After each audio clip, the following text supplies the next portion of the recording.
Praise lord. ఈ సమయం నా దేవుని నామం చొప్పున మీ అందరికీ నా వందనాలు చెల్లించుకుంటూ ఇది నా అంశాన్ని మనం చూసుకున్నట్లయితే అపవిత్రమైన వాటిని ముట్టుకొనకము, అపవిత్రమైన వాటిని ముట్టుకొనకము. 2 కొరింథీయులకు రాసిన పత్రిక 6వ అధ్యాయం 14వ వచనం చూసినట్లయితే, మీరు అవిశ్వాసులతో జోడుగా ఉండకుడి, మీరు అవిశ్వాసులతో జతగా ఉండకుడి. నీతిని దుర్నీతితో ఏమి సాంగత్యము? నీతి దుర్నీతి వీటితో ఏమి సాంగత్యము? వెలుగునకు చీకటి ఏమి పొత్తు? వెలుగు వెలుగుగానే ఉంటుంది, చీకటి చీకటిగానే ఉంటుంది, కానీ దానికి పొత్తు అనేది లేదు. కనుక వెలుగునకు చీకటితో ఏమీ పొత్తు లేదు. క్రీస్తునకు బెలియాలతో ఏమి సంబంధము? అవిశ్వాసికి విశ్వాసికి లెక్క ఎక్కడిది? విశ్వాసికి అవిశ్వాసికి లెక్క ఎక్కడిది? విశ్వాసుల తీరులో జాబితాలో ఉంటారు, అవిశ్వాసులు అవిశ్వాసంగానే జీవిస్తూ ఉంటున్నారు, కానీ విశ్వాసం లేనికి రాలేకపోతూ ఉంటున్నారు. మరి దేవుడు అంటున్నాడు, విశ్వాస రీతిగా జీవించుడి, మీరు విశ్వాసంగా నమ్మకము కలిగి ఉండమంటూ ఉన్నాడు. దేవుని ఆలయమునకును విగ్రహములకును ఏమి పొత్తు? దేవుని ఆలయానికి విగ్రహాలకి పొత్తు లేదు అంటున్నాడు దేవుడు. మరి వాటిలో మనము జీవము గల దేవుని ఆలయమై ఉంటున్నాము, అవి విగ్రహాలు, కానీ మనము దేవుని ఆలయమై ఉన్నాము. అందుకు దేవుడు ఈలాగా సెలవించుతూ ఉంటున్నాడు, మనము దేవుని ఆలయమై ఉంటున్నాము, ఆలయంలో దేవుడు ఆత్మ ఉంటున్నది, ఆయన ఉంటున్నాడు, కనుక మనకు ప్రశాంతత దొరుకుతూ ఉంటుంది. కానీ నువ్వు విగ్రహాలతో పొత్తు పెట్టుకొనకును అంటూ ఉన్నాడు. విగ్రహాలతో పొత్తు పెట్టుకొన్నచో అందులో నీకు ఏమీ ప్రయోజనము లేదు.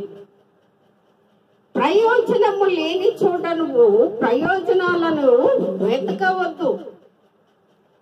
నువ్వు ప్రయోజనము ఉన్న చోటనే నువ్వు ప్రయాణించు. అందుకే ప్రభువు అంటూ ఉంటున్నాడు, నేను వారిలో నివసించి సంచరించుతును, నేను వారి దేవుడనై ఉంటును. నేను వారితో సంచరిస్తూ ఉంటున్నాను, నేను వారి దేవుడనై ఉన్నాను, నేను వారితోనే ఉంటున్నా, నేను వారితోనే నడుస్తున్నా. కనుక మాకు వారికి సాంగత్యము లేదు. కనుక వారు నా ప్రజలయ్యుందురు. దేవుడు అంటున్నాడు, నా బిడ్డలు నా ప్రజలై ఉందురు. ఆయన చెప్పిన రీతిగా ఆయన బిడ్డలమై ఉంటున్నాము, కానీ మనము ఏ చెట్టు పుట్ట మొక్కకి ఎక్కడ మొక్కుతలేము. అవన్నీ దేవుని సృష్టి అయి ఉంటున్నది, ఆ సృష్టిని మొక్కుచూ ఉంటున్నారు. సృష్టిని సృష్టించింది సృష్టికర్త అయి ఉంటున్నాడు. ఆయనను విడిచిపెట్టి ఈ లోకంలో ఉన్న వాటిని అన్నిటికీ ప్రాముఖ్యత ఇస్తూ ఉంటున్నారు. దాని ద్వారా ఏ ప్రయోజనము లేదు. దేవుడు అంటున్నాడు, వాటికి వీటికి ఏ ప్రయోజనము లేదు. విశ్వాసులకి అవిశ్వాసులకి పొత్తు ఎక్కడా లేదు. కనుక దేవుడు అంటున్నాడు, కాయలో వారు నా ప్రజలై ఉన్నారు, కావున మీరు వారి మధ్యలో నుండి బయలు వెళితే, మీరు వారి మధ్యలో నుండి బయలు వెళితే ప్రత్యేకముగా ఉండడి. మీరు వారి మధ్యలో ఉండకూడి, మీరు ప్రత్యేకముగా ఉండమని చెప్తూ ఉంటున్నాడు. మీరు ప్రత్యేకించినటువంటి వారు ప్రత్యేకముగా ఉండాలి. అపవిత్రమైన దానివి ముట్టుకొనకూడదని ప్రభు చెప్పుతూ ఉంటున్నాడు. అపవిత్రమైన వాటిని నీవు ముట్టుకోకూడదు అని దేవుడు మనతో మాట్లాడుతున్నాడు.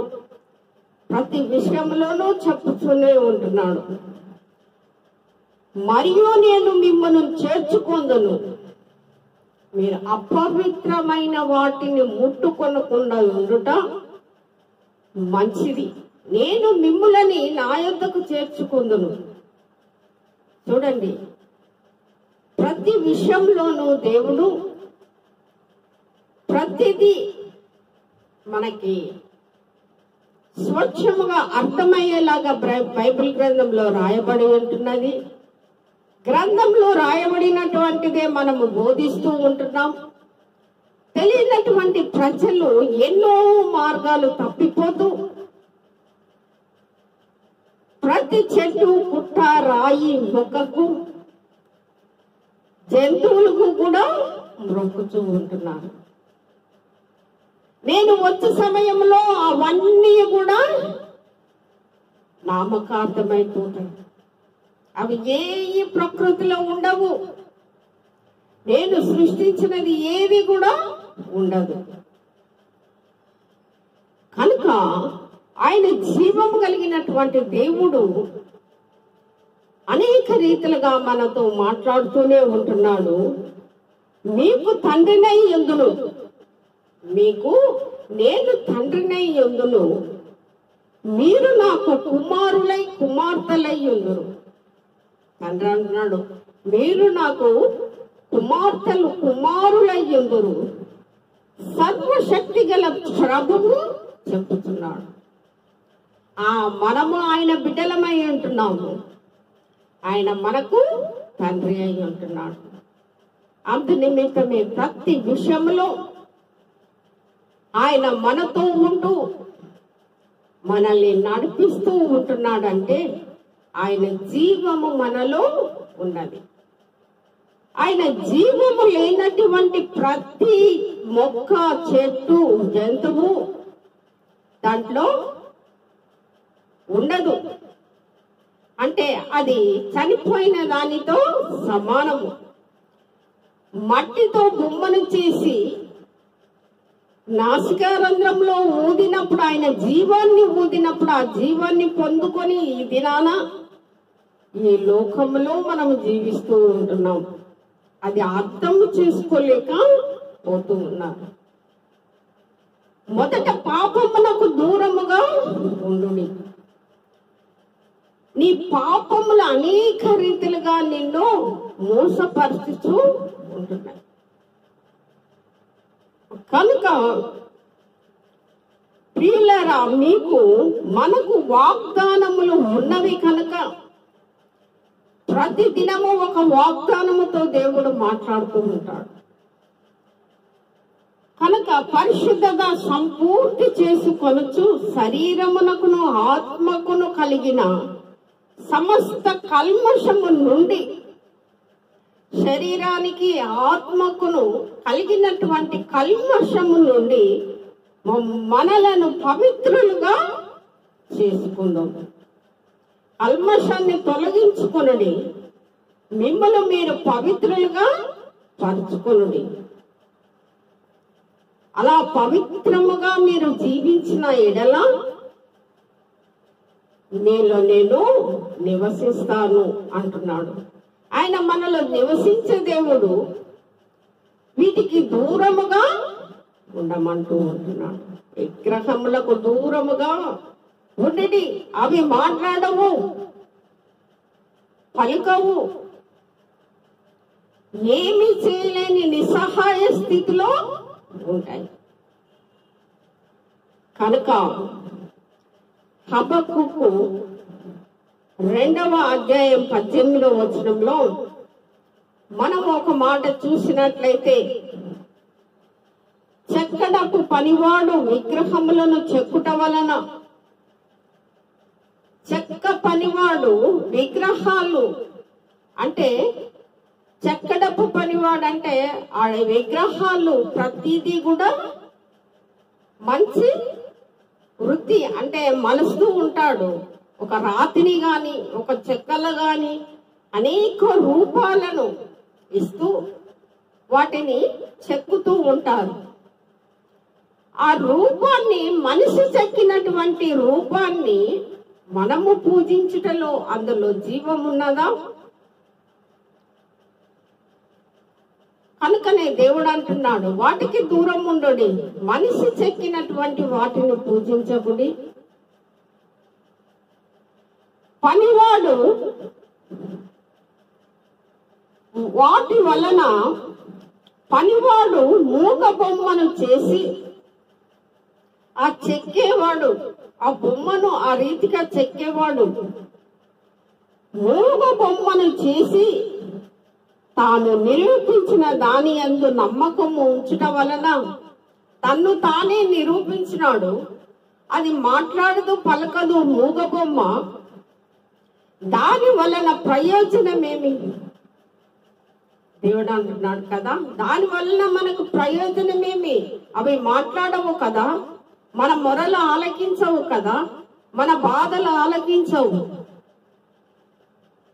మరి ఈ ఆలకించినటువంటి వీటిని ఎందుకు మీరు ప్రాముఖ్యత ఇస్తూ ఉంటున్నారు? అందుకనే వారి నుండి మీరు వేరుగా ఉండమంటూ ఉన్నాడు. వారి నుండి వేరుగా జీవించుడి. కనుక కర్రను చూచి మేలు కొమ్మనియు, మూగరాతిని చూసి లెమ్మనియు. ఒక కర్రను తయారు చేసినప్పుడు, ఒక విగ్రహాన్ని తయారు చేసినప్పుడు దాన్ని లెమ్మని చెప్తే అది లేస్తుందా? అందులో జీవం లేదు కదా. మరి జీవము లేనటువంటి ఆ కర్రను లేయమని చెప్పినప్పుడు ఎలా లేస్తుంది? అది అందులో జీవము లేదు. మరి మేలుకొని కొమ్మనియు, మూగరాతిని చూసి లెమ్మనియు. మూగరాతి అంటే ఒక రాతి బొమ్మ, మూగది, అది మాట్లాడదు. దాన్ని లెమ్మంటే అది లేస్తుందా? అది మాట్లాడమంటే మాట్లాడుతుందా? లేదు. అన్ని ఈ లోకపు పోకడలను ఇంకా చిత్రీకరించుకుంటా అందులో ఏదో ఉన్నదని భ్రమతోటి మరి పూజిస్తూ ఉంటారు. అవి వ్యర్థము అని దేవుడు అంటున్నా గాని వ్యర్థమైన వాటినే మాకు అవసరము అని మాట్లాడుతూ ఉంటున్నాడు. ఒక రాజ్య పరిపాలన చేయుటకు మరి అతడు ఎన్నో కష్టాలు పడుతూ ఉంటాడు. చివరికి తను ఓడిపోయే స్థితిలో ఉన్నప్పుడు నేనే దేవుణ్ణి అంటూ ఉన్నాడు. మరి వాడు మూగదెయ్యమా మంచిదెయ్యమా? నేనే దేవుణ్ణి, నన్ను పంపించినాడు ఈ లోకానికి అని క్రిస్టియన్ డైలాగ్ కొడుతున్నాడా? చేసి ఇంతవరకు నాశనం చేసినటువంటి ఈ యొక్క దేశాన్ని దోచుకొని నాశనం చేసినాడు. ఈరోజు దేవుణ్ణి నేనే అంటున్నాడు. అంటే ఎంత మోసం ఉన్నది. మరి ఆ రాళ్ళు మాట్లాడొచ్చు కదా, నేనే దేవుణ్ణి, నేనే ఉన్నాను అని చెప్పొచ్చు కదా. మరి అవి మాట్లాడతలేవు. మరి మనిషి ఎందుకు మాట్లాడుతున్నాడు? నేనే పంపించిన దేవుణ్ణి, నేనే ఇంకా కొన్ని సంవత్సరాలు వెళ్తానంటే నువ్వు బయటకు వస్తే నీకు పోయేది కాలం ఉన్నది, అందుకోసం అని నువ్వు భయంతో మాట్లాడుతూ ఉంటున్నావు. అందుకనే దేవుడు అంటూ నిజమైన వాటిని మీరు వెతకండి, జీవం లేనటువంటి వాటిని వెతుకుచు మిమ్మల్ని మీరు మోసపుచ్చుకొనకుడి అని దేవుడు మాట్లాడుతూ ఉంటున్నాడు. మూగరాతిని చూసి లెమ్మనియు. ఎక్కడ చూడలే దేవుడు గజ్జలు గట్టి నడుస్తూ ఉంటాడు, రూపాలు మార్చుతూ ఉంటాడు. ఇదొక విచిత్రమైనటువంటిది. లోకానికి ఒక తెర మీద ఒక సినిమా లాగా తయారు చేసి ఈ లోకాన్ని, ప్రపంచాన్ని ఏలుతూ ఉన్నాడంటే వాడు సాతాను గాడే. శ్రమ అది ఏమైనా బోధింపగలదా? అది ఏమైనా బోధింపగలదా, మాట్లాడగలదా? ఏమీ లేదు అందులో అని ఇక్కడ హబక్కుకులో మాట్లాడుతూ ఉంటున్నాడు. అది మాట్లాడదు, దాంట్లో ఏమీ లేదు. అంతేకాకుండా అది బంగారముతోను వెండితోను పూత పూయినది. అంతేకాదు, దానికి బంగారు పూత పూస్తూ ఉంటారు, వెండి పూత పూస్తూ ఉంటారు, వాటికి బాగా అలంకరిస్తూ ఉంటారు. వాటిని చూసినప్పుడు ఇక లోకము సర్వం అంతా అందులోనే ఉందన్నంతగా ఫీల్ అయిపోతూ ఉంటారు. కానీ అందులో ఏమీ లేదు. పరిపాలించేటోడే దోపిడీ సొమ్ముతో దోచుకుంటూ ఉంటున్నాడు. అది గ్రహిస్తలేరు మీరు. ఎక్కడో ఉన్న వాటిని ఒక ఆదర్శంగా తీసుకొని దానిని బట్టి ఎన్నో రీతులుగా ఊగిపోతూ ఉంటున్నాడు. ఇదే దేవుణ్ణి మోసపరచడము, దేవుణ్ణి మగ్గపెట్టడము, దేవునితో మాట్లాడనట్టు నటించడము, నటన ప్రవర్తన దేవుడు చూస్తూనే ఉంటున్నాడు. నీ నటన వేషాలని ప్రక్కకు పెట్టు, జీవమున్న వాటినే మీరు ఎన్నుకొనుడి. అప్పుడు అవి మీతోటి మాట్లాడును, మిమ్మల్ని హెచ్చరించును, మరి మిమ్మల్ని గద్దించును. అపాయమున్న చోట, పాపమున్న చోట గద్దిస్తూ ఉంటాయి, నిన్ను సరిచేస్తూ ఉంటాయి, నిన్ను మెలకువపరుస్తూ ఉంటాయి. మరి అటువంటిది పోగొట్టుకొని ఎక్కడో మీరు ఎతుకుతూ ఉండకూడదు. అందుకే ప్రభు అంటున్నాడు, మీరు వాటికి దూరంగా ఉండుడి, సాతానులు వాటికి లోబడిపోతూ ఉంటున్నారు. కనుక శ్వాస, దానిలో శ్వాస ఎంత మాత్రమునో లేదు.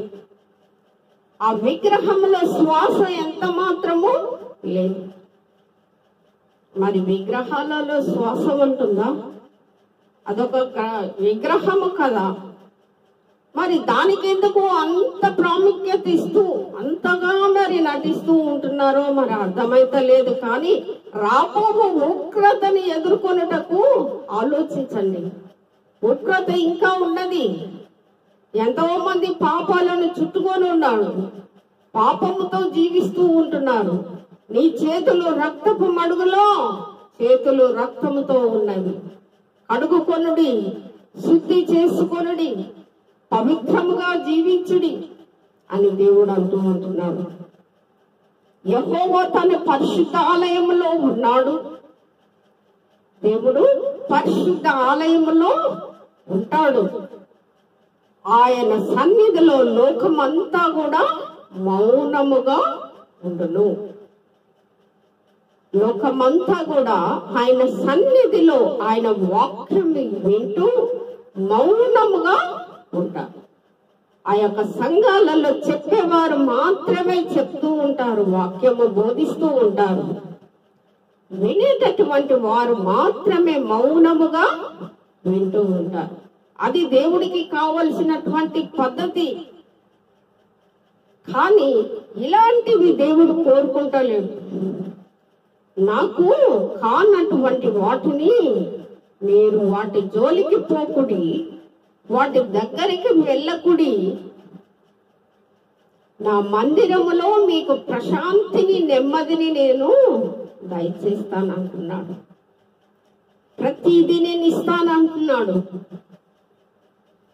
ఈ రోజు లాజర్ని చనిపోయిన లేపినటువంటి దేవుడు, చనిపోయినటువంటి వారిని ఎంతో మందిని ప్రభువు, యాయీరు కుమార్తెను లేపినటువంటి దేవుడు, మరి జీవము ఆయనలో ఉన్నట్లే కదా.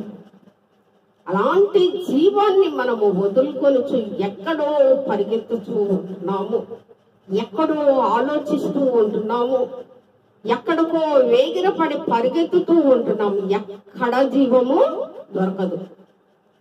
ఆయన తప్ప మరొక మార్గము లేదు.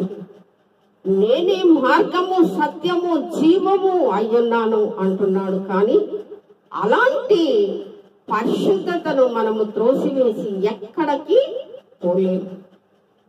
కనుక ప్రతి ఒక్కరిని విశ్వాసమైనటువంటి ఆయనను మనము ప్రార్థిస్తూ, మన ప్రార్థనలు ఆయన ఆలకించి జవాబిచ్చే దేవుడు కనుక ఆయనను నమ్ముకొని ఆయనలో జీవించే వారిగా ఉందాం. అలాంటి కృప దేవుడు మనకు దయచేయుగాక. ఆమేన్. ప్రార్థించుకుందాం.